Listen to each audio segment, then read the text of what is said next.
ሰላም ውድ የኢሳት ቴሌቪዥን ጣቢያ ተከታታዮች፣ የዛሬ ሰኞ ሰኔ 1 2026 አጫጭር ዜናዎችን ይዘን ቀርበናል። እንድትከታተሉን በአክብሮት እንጠይቃለን።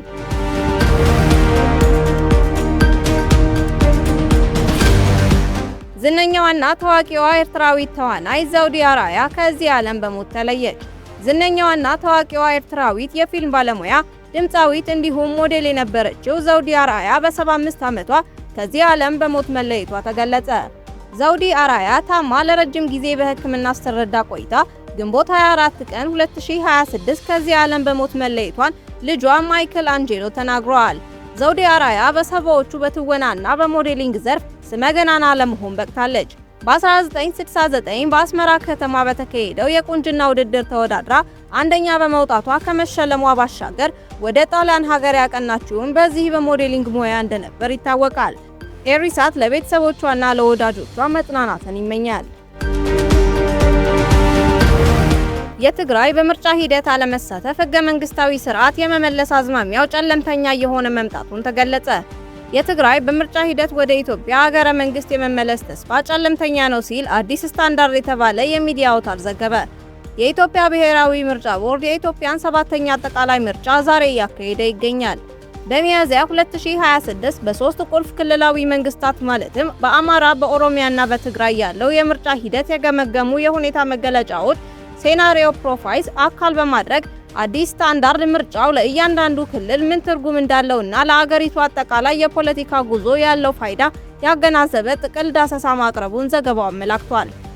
በትግራይ ላይ ትኩረቱን ባደረገው ክፍል ኢትዮጵያ ወደ 2018 ሀገራዊ ምርጫ ስትቃረብ ትግራይ ለሁለተኛ ጊዜ መፍትሄ ባልተገኘለት መንታ መንገድ ላይ ትገኛለች ብሎ ተንብዮ ነበር።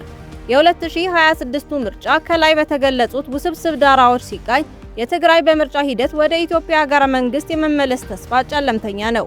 አክሎም ትግራይ በኢትዮጵያ ፌዴራላዊ ስርዓት ውስጥ ያላት ታሪካዊ ሚና ከግምት ሲገባ የትግራይ ዳግም ከሀገራዊ ምርጫ ውጪ መሆን ከትግራይ ይበልጥ የሚጭረው ጥያቄ ስለ ኢትዮጵያ ሀገረ መንግስት የወደፊት ቅርጽና ይዞታ መሆኑ ጎልቶ የሚወጣበት የታሪክ ሂደት መሆኑን መገመት አያዳግትም ብሏል።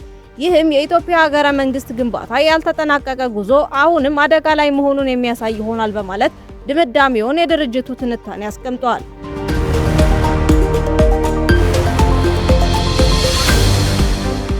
ጠቅላይ ሚኒስትር አብይ አህመድ በኦሮሚያ ክልል በምትገኘው በሻሻ ከተማ ዛሬ ጠዋት ለሰባተኛው ጠቅላላ ምርጫ ድምጽ ሰጥተዋል። የሰባተኛው ጠቅላላ ምርጫ ድምጽ አሰጣጥ ከዛሬ ማለዳ ጀምሮ በተለያዩ የኢትዮጵያ አካባቢዎች በመካሄድ ላይ ይገኛል። ጠቅላይ ሚኒስትሩ በኦሮሚያ ክልል ጅማ ዞን ውስጥ በሚገኘው ጎማ 2 የምርጫ ክልል ከሁለት የተቃዋሚ ፖለቲካ ፓርቲ እጩዎች ጋር ይወዳደራሉ። ከአዲስ አበባ በ390 ኪሎ ሜትር ርቀት ላይ በሚገኘው ምርጫ ክልል ነጻነትና እኩልነት ፓርቲን የሚወክሉት ዳግም ዋሪሶና የኢዜማ እጩ ካልድ ጀማል ሃይደር ከብልጽግና ፓርቲ ፕሬዝዳንት ሲወዳደሩ የአሁኑ የመጀመሪያቸው እንዳልሆነ ዘገባዎች ያስረዳሉ። በኢትዮጵያ የሚካሄደው ምርጫ ፍትሐዊና ነጻ ባለመሆኑ የብልጽግና ፓርቲ በሰፊው ሊያሸንፍ መሆኑን ግምታቸውን የሚሰጡ ምሁራንና ፖለቲከኞች ጥቂት አይደሉም ሲሉ ምንጮች ይገልጻሉ። በአማራና ኦሮሚያ አንዳንድ ምርጫ ጣቢያዎች ምርጫ ተቋረጠ።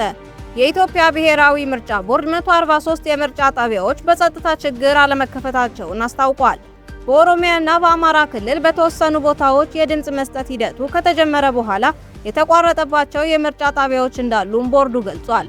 ቦርዱ ይህን ያስታወቀው ዛሬ ሰኞ ሰኔ 1 2026 ከጠዋቱ 12 ሰዓት ጀምሮ እየተካሄደ ያለው 7ኛ ጠቅላላ ምርጫ በተመለከተ በሰጠው መግለጫ ነው። ከኢትዮጵያ ምርጫ ዜና ሳንወጣ ምርጫ ጣቢያዎች በሰው ኃይል እጥረት ተጨናንቀዋል። በአዲስ አበባ የሚገኙ አንዳንድ የምርጫ ጣቢያዎች በዲጂታል የተመዘገቡ መራጮችን ስም ዝርዝር በማንዋል ወይም በወረቀት እያመሳከሩ በማሳለፍ ላይ በመሆናቸው ምክንያት ከፍተኛ መስተጓጎልና የእንግልት ሰልፍ መፈጠሩ ተነገረ። ከንጋቱ 12 ሰዓት ጀምረው ድምጽ ለመስጠት የተሰለፉ ዜጎች በአንድ አስመራጭ ብቻ በመስተናገዳቸው ሳቢያ ለሰዓታት ለመቆም መገደዳቸውንና የኢትዮጵያ ብሔራዊ ምርጫ ቦርድ አስቸኳይ መፍትሄ እንዲሰጣቸው በምሬት እየጠየቁ ይገኛሉ። በምርጫ ጣቢያዎች ረጃጅም ሰልፎችና የመራጮች መሰላቸት እንደሚታይ የኢሳት ምንጮች ያስገነዝባሉ። የብራዚል የጤና ባለስልጣናት በአገሪቱ ሁለት ግዙፍ ከተሞች ሳኦ ፓውሎ እና ሪዮ ዲ ጄኔሮ ሁለት በኢቦላ ቫይረስ ተይዘው ሊሆን ይችላል የተባሉ ታካሚዎችን እየተከታተሉ መሆኑ ተነገረ። ከዲሞክራቲክ ሪፐብሊክ ኮንጎ የመጣ የ37 ዓመቱ ወንድ ታካሚ ትኩሳትን ጨምሮ ሌሎች ምልክቶችን እንዳሳየ የሳኦ ፓውሎ ግዛት መንግስት ተናግሯል። ፕሬዝዳንት ዶናልድ ትራምፕ ከ3 ወራት በፊት የተጀመረውን የአሜሪካና ኢራን ጦርነት ለመቋጨት የሚያስችለውን ስምምነት ለማስተካከል ፍላጎት እንዳላቸው የዋሽንግተን መገናኛ ብዙሃን ዘገቡ። የፈረንሳይ የውጭ ጉዳይ ሚኒስቴር የተመድ የጸጥታው ምክር ቤት አስቸኳይ ስብሰባ እንዲያካሂድ ጠይቄያለሁ። እንደ ማንኛውም ሀገር የእስራኤልን የራስን መከላከል መብት እውቅና ብንሰጠውም በሊባኖስ ውስጥ የእስራኤል ወታደራዊ ዘመቻ መስፋፋቱን ምክንያታዊ የሚያደርግ ነገር የለም ማለታቸው ተዘግቧል። አሜሪካ የድሮን ጥቃትን ተከትሎ በኢራን ወታደራዊ ይዞታዎች ላይ ጥቃት ፈጸመች። ቴህራን በአየር ማረፊያ ላይ በሰነዘረችው ጥቃት የአጸፋ ምላሽ ሰጥታለች።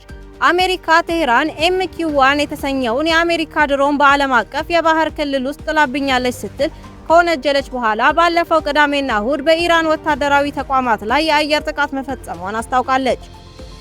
ኢራን በበኩሏ ለአሜሪካ ጥቃት ምላሽ ለመስጠት የአሜሪካ አየር ማረፊያ ኢላማ ማድረጓን የገለጸች ሲሆን ይህም የተኩስ አቁም ድርድሮች እየተካሄዱ ባሉበት ወቅት የቀጠለውን ግጭት ይበልጥ ያባባሰ የቅርብ ጊዜ ክስተት ሆኗል።